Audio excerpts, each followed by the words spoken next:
welcome back to Magus of the League. Oh, that was very nice. It was very beautiful. in harmony. Yeah. I try to get wacky sometimes, but I feel like sometimes maybe just going for that harmony. It's Christmas now. It's Christmas. In the last 5 minutes, it became holiday. Christmas. It's holiday time. Sorry, yeah. Holiday. It's holiday time. It's holiday. And it's time. a good time to be in harmony with your neighbors and with your co-hosts as well. And your fellow leaguers. That's right. So just a quick thing, for those of you who watched the first part of this podcast, we're doing a two-parter episode because of the holidays and because we've got 3 leagues and so much information to cover that we needed to split it up.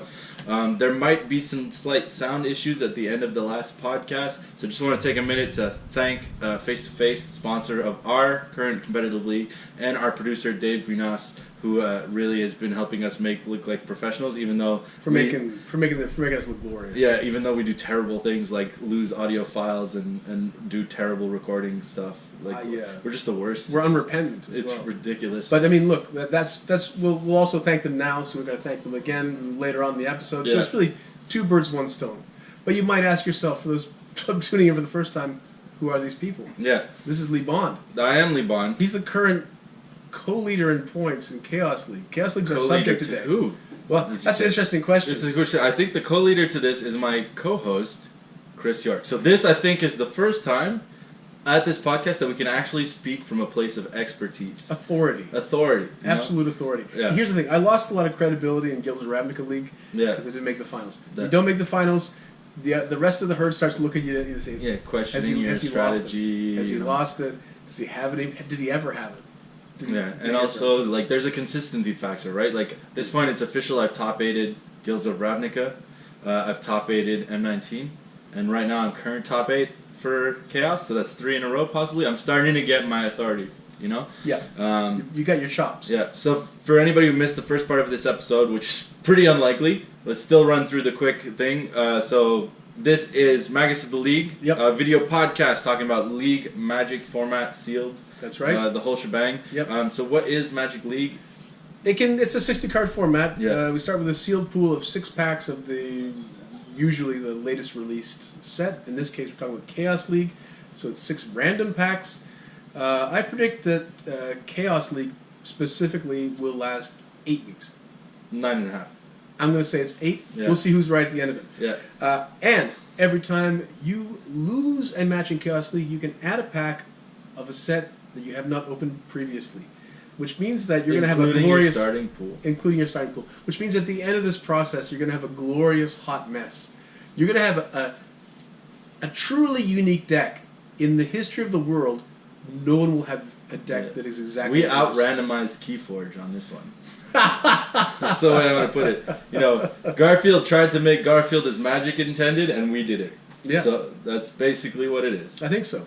It feels like we're in the right place. Yeah. So we have not talked in depth at all about what Chaos League is. Well, hold on a second. We didn't say what happens to you when you lose. Every time you lose, what if you don't lose? But if you don't lose, you win, and you become us. Yeah, and you become us. And what we're trying to attain with the consistent win streak that we're going to maintain, hopefully, is the glorious ranks of the top 8, the Mega Draft. That's right. And in this case, it's a Chaos Mega Draft. It's a Chaos Mega Draft. With 1 Master's Pack thrown in for each player. That is unprecedented. It's a pretty sweet prize. Yeah. And the top of the top, the person who comes the first in the Mega Draft in points, will get their own personal 24-pack Chaos draft set they can play with their friends, which is a very generous prize. We can talk about the prize structure now and then pass over it quicker later if you'd like to, but essentially, we should give some credit to Robert Anderson of Face to Face. Yeah, big props. Big props. This guy built everybody's pools. You know? By hand. By hand. Yeah. So blame him. On day 1. If you got a bad pool, blame him. Yeah. If you got a good pool, thank him. Yeah.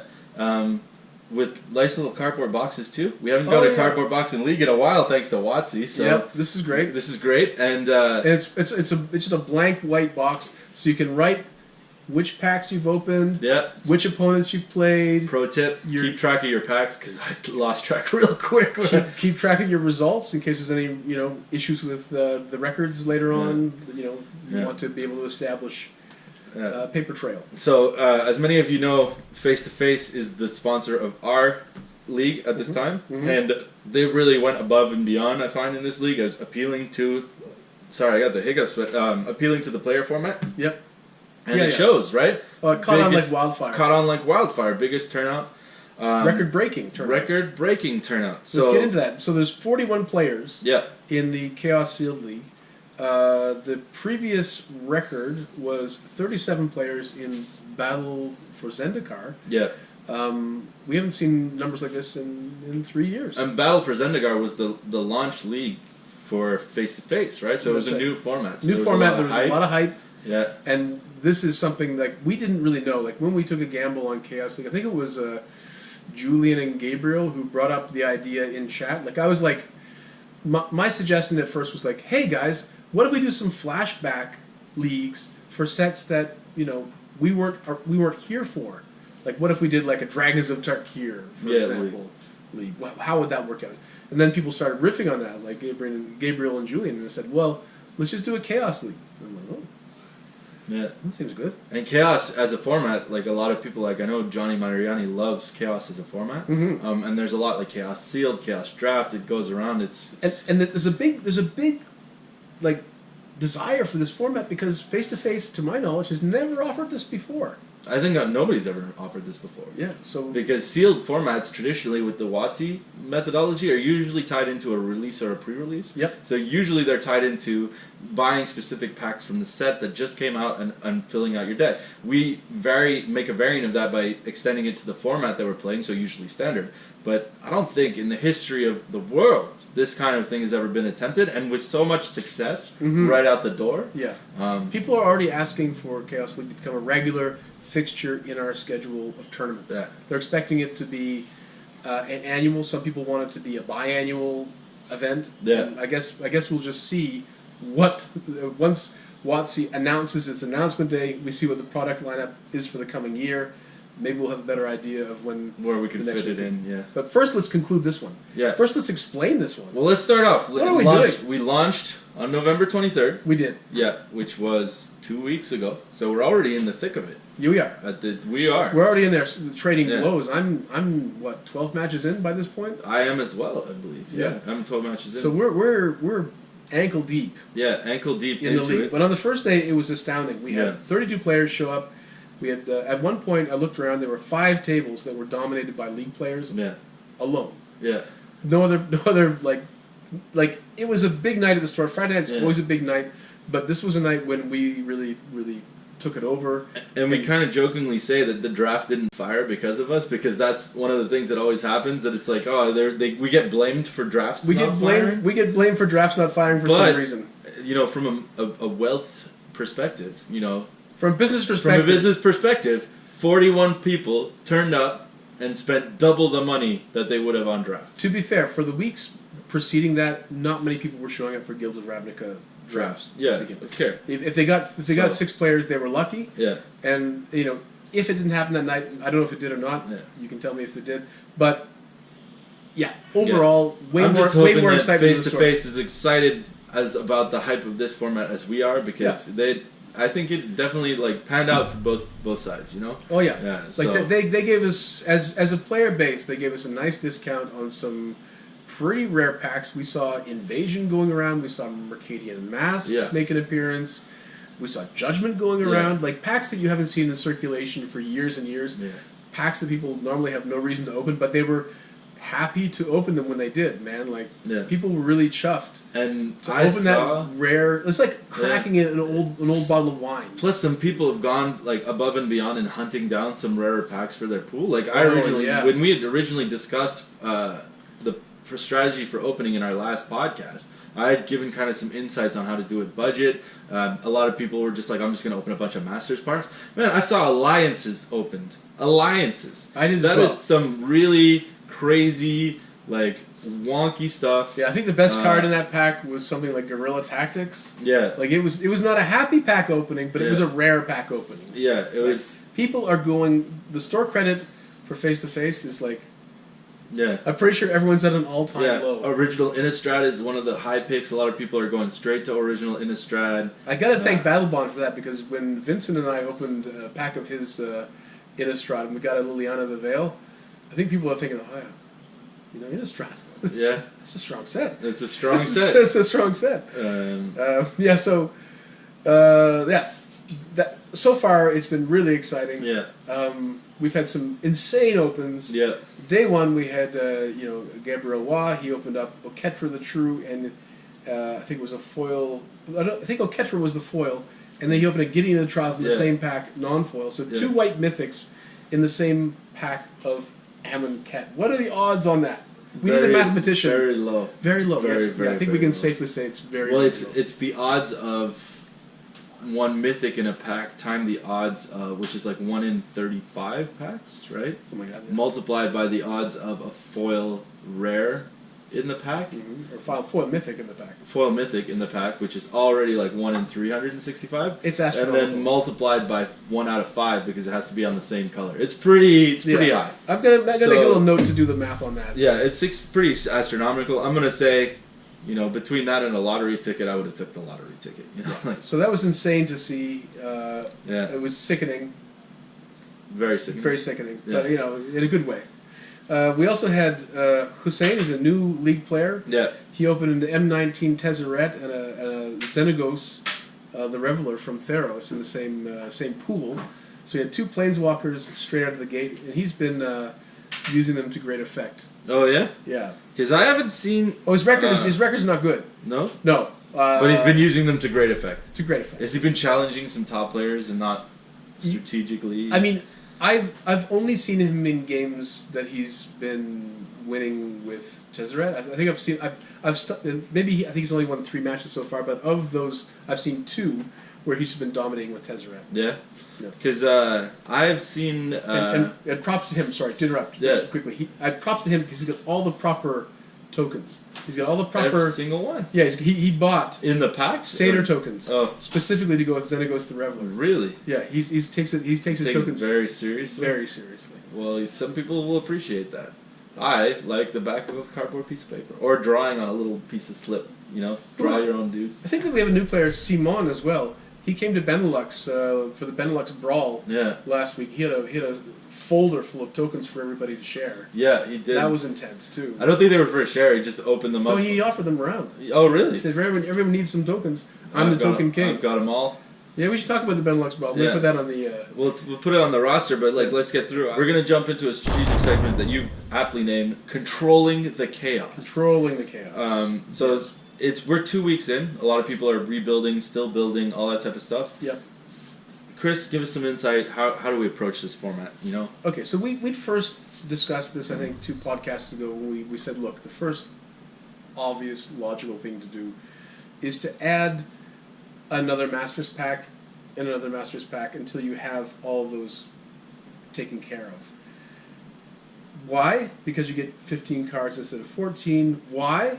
Because they intentionally put the most busted cards in those sets. And just because we don't get a chance to open them very often, you're limited to 1 open for each master set in this league, so you can't really overspend, but you can indulge yourself in a way that you can't in ordinary leagues. Yeah. So I went for Masters 25, Yeah. because I think I opened Iconic Masters in my original pool, so I couldn't go there. So I went to Masters 25. I was pretty happy with the results, opened an on-color bomb, but then instead of continuing on with the trend, I went to Kaladesh next. You might ask why that is. Because the artifacts are universal. That's right. Yeah. And It's so not hard to figure out. I didn't want to go all the way back to the Mirrodin set. I didn't really enjoy that. It's a bit too... that's like artifacts in a very sort of parasitic meta. Yeah, like you got to go all in artifacts yeah, to make it work. But, Kaladesh has a good number of utility artifacts that don't require you to be all in on the theme. Yeah. It's not Metalcraft City. Yeah. Right, but you can use a good number of the cards there to your benefit. Agreed. I also got an uncolor rare there. Yeah. Lucky. You're just firing all cylinders. Just firing all cylinders. However, my latest misstep occurred when week 2 came around, Friday of week 2, and Ultimate Masters became available, and I couldn't resist adding Electronic. But it was a big mistake. Yeah. And for reasons that we discussed in the last podcast. Yeah, we discussed it a quick moment ago, but hours ago in podcast That's right. perspective of time. Yeah. But when we were not as celebratory as we are now. Yeah, not as festive. Exactly, but we'll say I think it was I've drafted the format, and the format is very parasitic in the sense that it plays into madness, graveyard interaction, and not only that, the different graveyard interactions are parasitic amongst each other. There's a bunch of flashback and recursion tagged in with delve. Well, if you delve your entire graveyard away, you just lose the game, and it's happened. I witnessed you playing Dave Young in the Yuma Masters League, which we talked about earlier, and that was one of the things. Is he started to realize that all of his interactions were eating away each other. You know, graveyard worm, and if you delve away your deck, it just it dies. He killed his own graveyard worm to get a treasure cruise fired off that I then countered. Yeah, and so he killed a creature, went down his entire graveyard, lost a premium draw spell. Yeah, it's so parasitic, and you have to understand our interactions between each other. Yeah. So fitting it into a sealed deck for limited, where you know a lot of times vanilla creatures is what you're playing because they're just consistent and fit in any strategy. Right.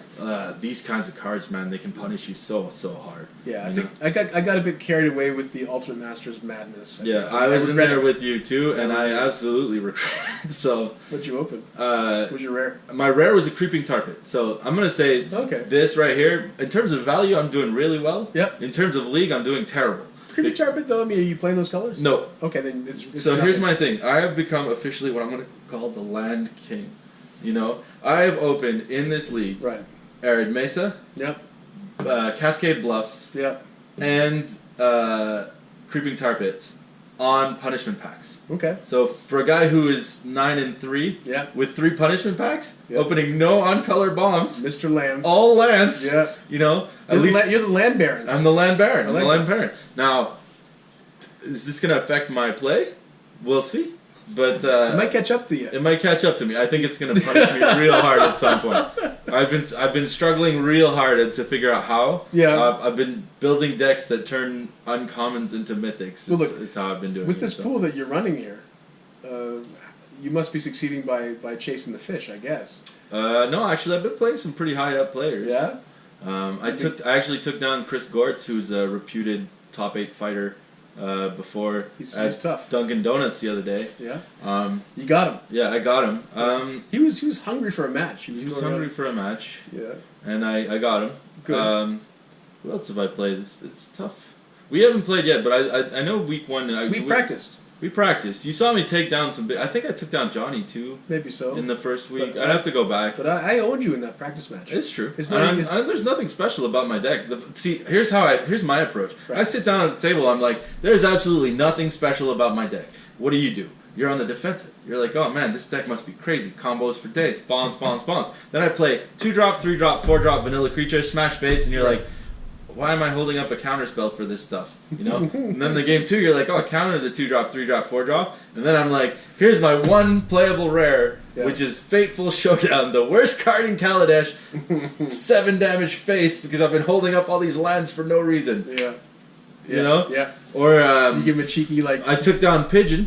Yeah. On the back of the red-white enchantment from Dragon's Mage, Legion's Initiative. Yes. Which is just pure terrible card. It's a terrible card. I mean, it's not bad. It's a mythic. It's a mythic, but it's meant to be it's mythic because it's an anthem, right? Like typically the anthem, like Always Watching, costs 3. It costs 2, which is a creepy card title, if you ask me. Yeah, it's a creepy card title, but it's Always Watching. Like that's why it's a mythic. Also, it has another piece of text where you exile all the creatures. In your play under your control. Yeah, it blinks everything. It blinks everything, but it returns them at the beginning of the next combat phase with haste, right? And I got Dave Grunas, our producer, the same way because I played the card. I even offered it to him so he could read it. He gave me back the card, blinked out all the stuff on my turn after blocks. Yeah. He attacks me. Yeah. Everything comes back. I blocked effectively, and he had forgot that they were all coming back on his turn, not my turn. Yeah. So everybody assumes they come back on your turn, but they come back at the next combat phase, whatever that is, right? Like the idea is to block, blink, then swing in the open face. Like it's a crackback card, right? Yeah. But if you do it on your turn to save, then they're like, "What's going on?" Attack into nothing, get destroyed, and it's just bad reading. You know, these cards that are so bad and haven't been seen forever that people are just confused by them. It's like that's my tactic, just flashbangs. Well, look, it's funny you should mention this match with David because I want to talk a little bit about league lore. David has started up some series of articles about Chaos League fights he's getting into. Yeah. and he's publishing on the league website. Yeah. I want to read a little excerpt from his match with you, because I found this interesting. Sounds good. Let's do it. I haven't even read this, so it's going to be completely surprised. Here we go. This is just an excerpt. The whole battle is recorded and published on the website, so it's there. But this is just an exciting excerpt. Lee changed his approach. He mastered this like an illusionist. 2 hits in, he starts gaining life. I didn't think you'd go there. And where are your small creatures? Pow! I was out of focus because of the life gain, and now he destabilized me with a middleweight. No, no, no, I don't like this. Before I know it, and before the match is done, I accepted defeat and made mistakes, while a few strong hits took me out in a snap. This was no magical encounter. This was a boxing match. See, that's what I was saying. It's 1-2. It's misdirection. Misdirection. So that's the illusionist stuff. The illusionist. It's that sidestepping. You know, like the rope-a-dope. The rope-a-dope, if you will. You know, the Ali come at me, put my fist behind my back. This ain't a good deck. This ain't a good deck. It's ain't a good deck. Hands behind the back, just dance. You know, just dance. So, but did you play him at Benelux? No, we played at the store. Okay, you played at the store. We played at the store. Okay. So the Benelux curse was not related to that. Okay. This was this is when we started out. We played at the store, and I rope-a-doped him. I forgot that match. I'll say this. Something that I effectively mastered in Guilds of Ravnica, right, which I've carried forward into this league, is the effectiveness of what I'm going to call no damage wasted, right? Okay. And this is for... It's a new theory. This is not a new theory. This is not a new theory. This is an understandable This is what you said you were going to reveal to me during the podcast. Yeah, this is what I'm going to reveal to you. This is my tactic. This is my thing. So, I've been working a lot with Jean Rene and playtesting with him, and because he's playing aggro, and I've started to identify myself as an aggro player. Everybody that knows me and played with me before knows that I love aggro. Green red teamer is my jam.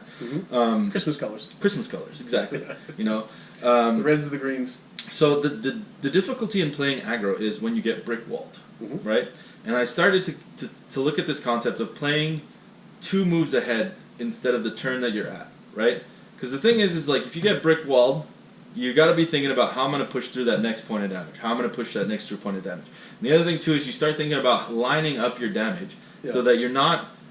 If you're throwing a 5/5, a 6/5 into a 5/5. You're wasting a point of damage because every point of damage matters. Now, reversing that theory, right? If you have a small amount of really bad burn in your deck, right? That used effectively can become premium removal. Because what happens is if you line up your deck so that your opponent, you get bricked at 4, and then you attack with everything, hoping that your opponent will take out an easy trade on a 2/2, thinking you're pushing past him for the extra point of damage, you can effectively remove that creature after combat using the 2 damage, because damage stays till end of turn. Right. That is pushed even further when you can effectively utilize first strike tricks. Yes. First strike being that if you have a creature who gets first strike, like the Legion Lancer, is an example. I'm not playing him, but it's an example. He's a 1/1 who gets first strike and trample when he attacks with at least 2 creatures. Right. You know, you don't have to pump him to be good. No, you can reduce the health of the opponent that's blocking it to 1, and then first strike will give it precedence, right? Yeah. So that theory is something that a lot of players don't take into account. A lot of players are thinking he's going to pump, he's going to build around, he's going to think. So playing damage, if you're leaving up 2 red mana, you go, I'm safe, no pump damage thing. If you deal the damage first strike damage effectiveness, you're essentially getting premium removal for the cost of a cheap burn spell. Sure. And this is a tactic that I've adopted in my deck, and that I adopted in my past one, is I jammed as much of these 2-cost shocks and bad lances as possible, play a nice amount of creatures that are aggressive, and lean heavily into my mid-rangers. So my mid-rangers have to survive, but my low-cost creatures, I'm willing to make that trade, because I know that if it gets to a point where you have nothing, and I have my mid-ranger, 4 or 5 damage a turn, you're dead. You know, it's the 1-2, pow, pow, pow, you know? Yeah. So that's effective. And the other thing, too, is never underestimate the effectiveness of 2/2 lifelink. Because Healer's Hawk was a big impact on the Guilds of Ravnica meta. Dave Young can tell you that. He went pure Celestia at the end of it just for that. if you get I think it's called the Boros Mastiff is the one that I have, that every time it attacks it gets battalion, gains 2 life. One of the things for an aggro deck is when that person decides to race you, if they haven't considered the lifelink, which a lot of people omit, you know, they're going to lose that race, and you're going to just push. And when by the time they've realized that they're losing the race and decide to brick the wall, too late. Yeah. You know, it's too late. So these are the kind of aggro tricks that I've been trying to spread, you know? Yeah. And this is where I've been leaning, because you played me, and you saw these tricks coming, and you just annihilated me. You're like, I see what you're doing here, and just crush me.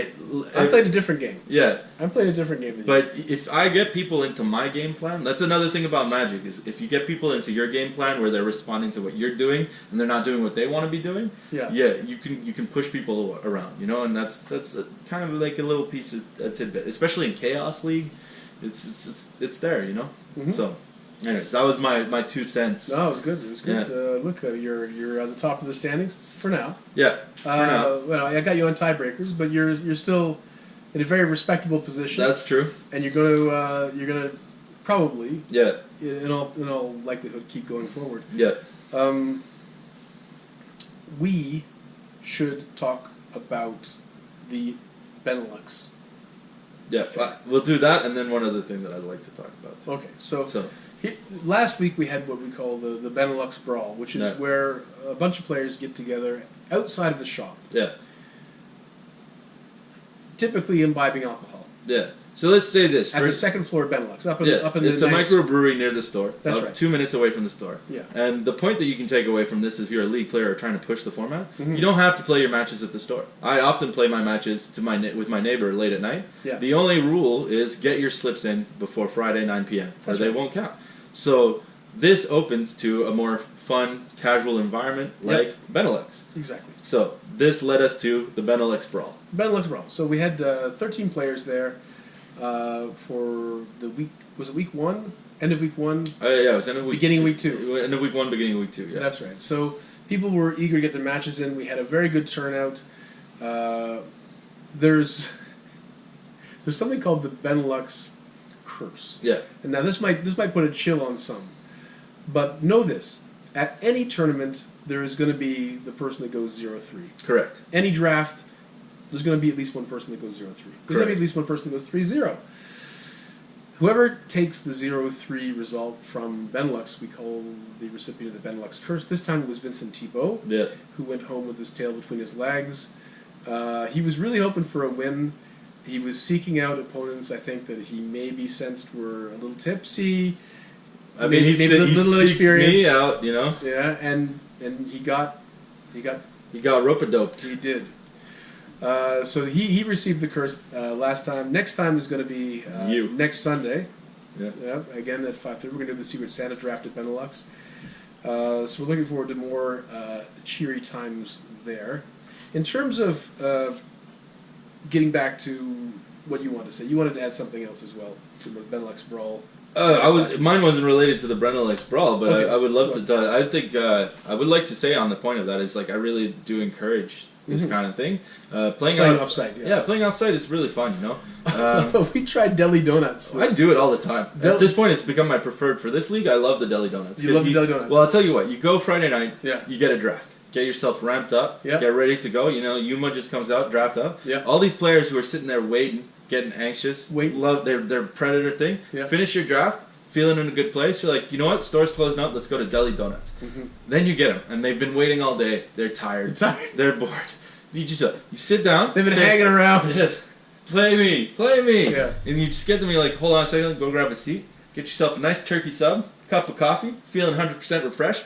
Clean house. That's what you did. That's what I did, you know? That's how I cleaned my house. That's where I took down Chris Scorts and Jean Rene. I just had a cup of coffee. You know, between rounds, I even went to the bathroom, got another refill, a cup of coffee. Made him wait a bit longer. Yeah, exactly. Chatted a bit with the waitress. Just being like, hey, how's your night going? You know, you okay with us playing Magic? She's like, thumbs up. You guys look like you're having a good time. Okay. You know, really just loved it. And the thing is like, you know, the Magic store, as fun as it is and as much as the community, sometimes it can get a little bit overwhelming. So yeah.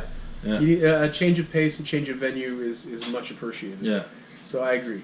And I also think there probably should be an award every league for the weirdest place a league match has occurred. Yeah. I mean, of course, we normally do it at kitchen tables. We do it at. I've heard of cafes. people doing it at like McDonald's on their lunch break. That's right. Just knocking it out. That happens. Some people play at their workplaces. That's fair. I'm not going to rat anybody out specifically, but I've heard of this happening in multiple workplaces. You can take a break. Yeah, that's right. A little refreshment, a little chaotic refreshment. Right. So, we should probably preview what's coming next for League. So we're going to be off the air for at least 2 weeks. Yeah, when I we think come we'll back probably in January. coming back in January. We're going to talk about the Ravnican Allegiance League. So once again, we're going to have 5 different affiliations. Yeah. There's going to be Rakdos. There's going to be Gruul, Simic, Orzhov, and Azorius. Thank you. Those are the 5. Yeah. So anybody who joins the Ravnican Allegiance League will be assigned one of these leagues, probably at the end of week 2. And the similar rules will apply. So if your guild does well, you'll be awarded punishment packs at the end if you got knocked out. Yeah. It's a kind of like life insurance policy for people who did not perform No, it's, well. it's team like it's team building. The dichotomy really made it more of a team building experience. Like I'm almost hoping to be landed with like my girlfriend or my neighbor so that I can play test with them and really like experience it and expand on that community building kind of thing. I feel like you guys in Celestia nailed it, but you're all long-time friends, you know, like we did. Some of us are long-time friends. We all have a mutual respect for each other's performances. Us in the Is It League, we were just like, screw you guys. You like get good. Everybody for themselves. Hashtag get good. Get good. Get good or get got. So I think even in the early weeks, I might have taken one out of my own league members. That's really something. Yeah. That's hard. That's heartless. Harsh. The way I saw it is 1 extra point for me is 1 extra point for the whole league. Wow. Yeah. Otherwise, that person was guaranteed to go out to someone else, and I did not want to give them that point. So. There you go. There you go. Sometimes eating at home is exactly the way to go instead of dining out. Apparently not. We were 20-something points behind by the end of it, so carrying a league on 2 people is not going to work. That might not be the dominant strategy. Yeah. In this particular case. Yeah. So, we talked about Chaos, how it kicked off. We talked about current pack strategies. Did you want to talk about builds? You talked about your aggro builds. We talked about builds. There's one thing that I'd like to talk about. It kind of is like a final point if we're in the ramble mode here. You're in ramble mode. We're in ramble mode. We're in the final ramble mode. Final ramble mode. So shaky fonts. First of all, anybody who's watching, just want to take a minute to say thank you for participating in the leagues this year. I greatly enjoyed them. It's been the most successful year of leagues. Yeah. You know. Ever, probably. I think I'm a huge advocate, and I'm about to do it in Guilds of Ravnica. It's not always about making all your matches. It's not always about winning. Mm-hmm. It's about playing Magic with good people and having fun while doing it. You know, and the thing is it can be frustrating at times to be like, hey, took a bad beats or went 0-10 in a league and can't get there. You know, it can be real frustrating and understandably so. But at the end of the day, it's a very accessible format. Yeah. You know, my girlfriend went 0-11 last league. She had fun playing her matches. You know, she's coming back in January for Ravnica Illusions. Yeah, she'll be back for sure. So Eleanor's returning. She's returning. So, and she really enjoyed Core. You know, it was an easier format to understand. We're getting a Core set for next year. That's confirmed. We already know that. Mm-hmm. So, with this upcoming year and the festive kind of season going on, just want to take a minute to say like thank you to the entire community. Yeah, and thank like, you very much. Here's a way to expand on it with your friends. You know, like this is really an inclusive format. I'm always selling it to everybody. So yeah, pay it forward. Yeah. You know, let people know that it's the kind of community where you are welcome, where toxicity is reduced, if not altogether eliminated, and where we try to help each other become better players, and I think in the best case scenarios, maybe even better people. Yeah. I've seen some real like personal progress. Well, thank you, Chris. Yeah. No, but you know, say some people who might have been at first glance, they might have been socially maladroit. Yeah.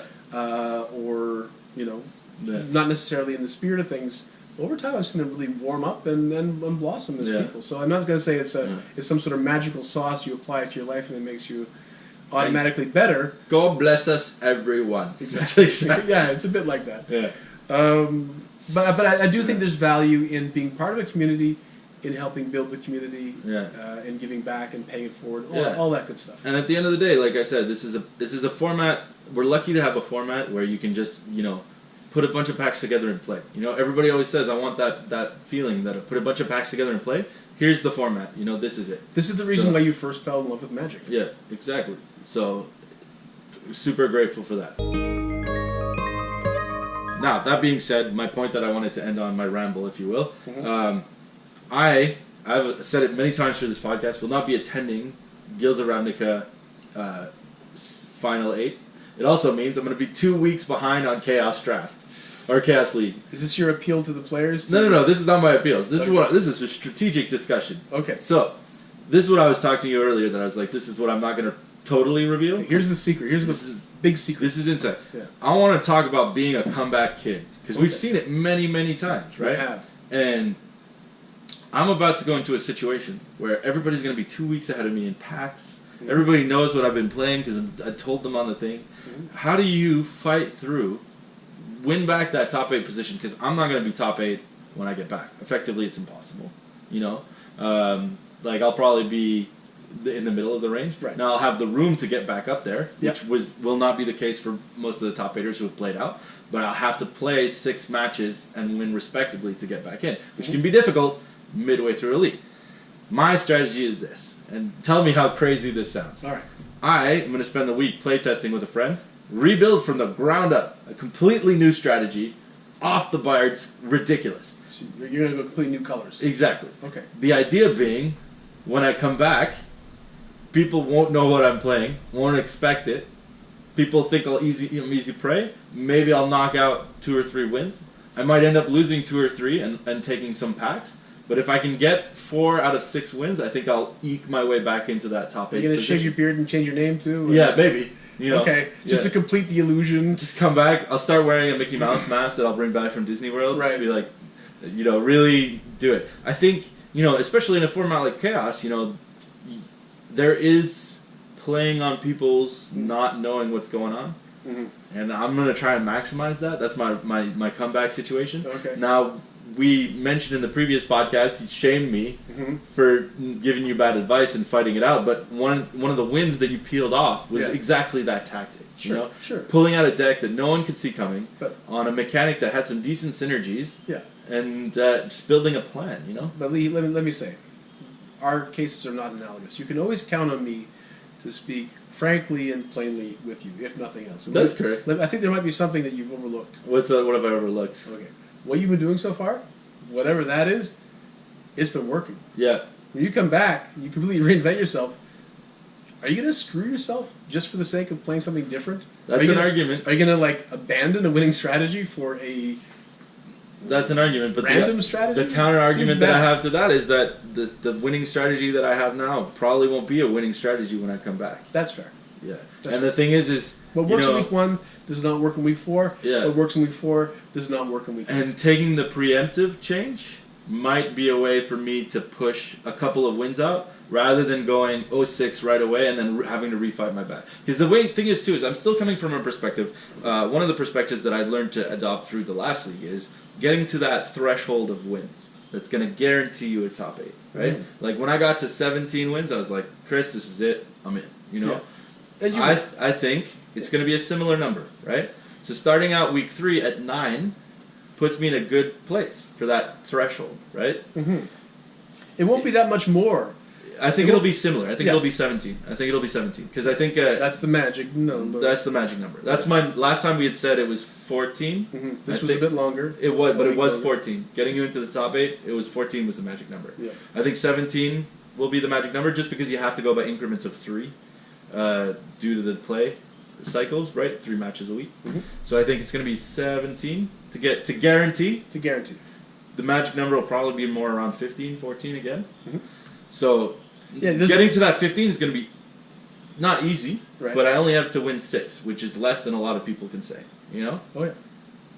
But getting to that 17, I have to repeat the process that I just did, right? So when I come back, in the week where I max myself back up, if I can at least get a 50% maintain ratio, that puts me at 12. I'm close. I'm already close to the magic number almost close to the guaranteed spot. Puts me in a better position than coming back and going 0-6 and then just going like, oh, back to 50% win ratio. Yeah. Time to grind it out, refix everything, start again, right? Like, Yeah. So that's the perspective I'm coming from. So I mean, look, being someone who's salted in league, who's top 8 at 3 now, do you think that our little format really is egalitarian, or do you think that it is a boys' club who favors the people who have seen the most action? How much advantage do you think you have in your position over, little Johnny first leaguer? Zero. In terms of advantage? Yeah. I think I'm taking a handicap right now. Okay. I'm taking a handicap for the sake of a vacation. Because you're opening up lands. No. Well, that and also it is a premium. Is it a premium strategy? One of the premium strategies. One of the things that I've advocated and constantly done. Mm-hmm. Play forward. Maxing out is a huge thing because even in a situation where you're at a loss, you choose the terms on where you're going out. Yep. You can build your game plan. Yep. If you're playing the minimum amounts, you got to take what's thrown at you and you got to play well. Yeah. And that's the thing, is like you talk about these strategies of picking players and things. Can't do that if you're at minimum. Yeah. I think that's basic strategy. Yeah, that's basic. Number one. Max out your matches. And I'm about to go against that. Bank as many as you can. Yeah. Be able to dictate the terms which you fight on. Yeah. If you're hungry for matches, if you're being starved out in the last weeks of league, you want to have the ability to refuse a match. Yeah. You want to say, no, I don't need this. How many Pro Tour players would give, I don't know what, to have a mulligan choice where they're like, you get your first opponent in the top 16, you can mulligan it and get the next one in line. It'd be crazy. Yeah. And yet we have that in that format. It's true. I've refused. I've been up 2 games. Yeah. And been like, you know what, I'm good for the week. I'll play 4 next week. Just because I didn't want to play whoever was available. Yeah. So you can do it. It's strategic. I don't shy from a challenge. I've played top fighters many times and won. Yeah. Well, eventually you have to, because they're the only ones that are left at a certain point. Here's a little nugget, a little chaos nugget. Yeah. To kind of put it on that I told you after the fact. Yeah. So last week we all know in guilds I put a beats on Johnny Mm-hmm. in securing my place in the top 8. I found out after the fact that I did that with a 75 card deck where I had shuffled my entire sideboard into my deck and forgot to take it out. That's a beautiful story. So the deck was legal because it was 75 cards. Yep.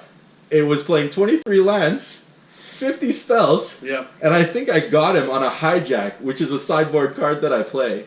It was redonkulous. Yeah, and then Johnny was the top seed in that tournament. Yeah. And that's a crazy story. That's definitely a crazy part story. of league lore. So anything can happen in those kinds of situations, but I forgot what I was doing. That was such a great story. Such a great story. Blew my mind. There's so many great Johnny stories going around right now, though. I mean, there's the... He's good at chaos right now, right? Well, I mean, in week 1, he had that story about he had this one swamp in play, and then he swamp cycled his Twisted Abomination to go look for his swamp. Which was the only one in his deck, yeah. So he just dumped his creature for no value. He spent 2 mana to basically Thoughtseize himself. That was a beautiful moment. Yeah. That I think that we shouldn't let him live down. Yeah. Ever. Yeah. I think those are some good points to end on. Yeah. So Chris, thank you for a great year. Yes. Leaguing. Thank you, Lee, for everything. And absolutely. And we'll thank one last time for the year and for our future year. Yes. Face to Face. Proud sponsors of the league. And Rob Anderson as our new official liaison, who's really been stepping up to the role and exceeding expectations. Yeah, he's really been pushing it. This format is largely successful due to him. And I know that in the chat he's been really pushing to get us some new stuff and better stuff. And he's working closely with the committees to really take this format to the next level. Yep. And again, thanks to David Grenas for... making us look good. Yeah, making us look hot. Yeah, exactly. All right, have a great holidays, everyone, and we'll see you in the new year. All right, bye.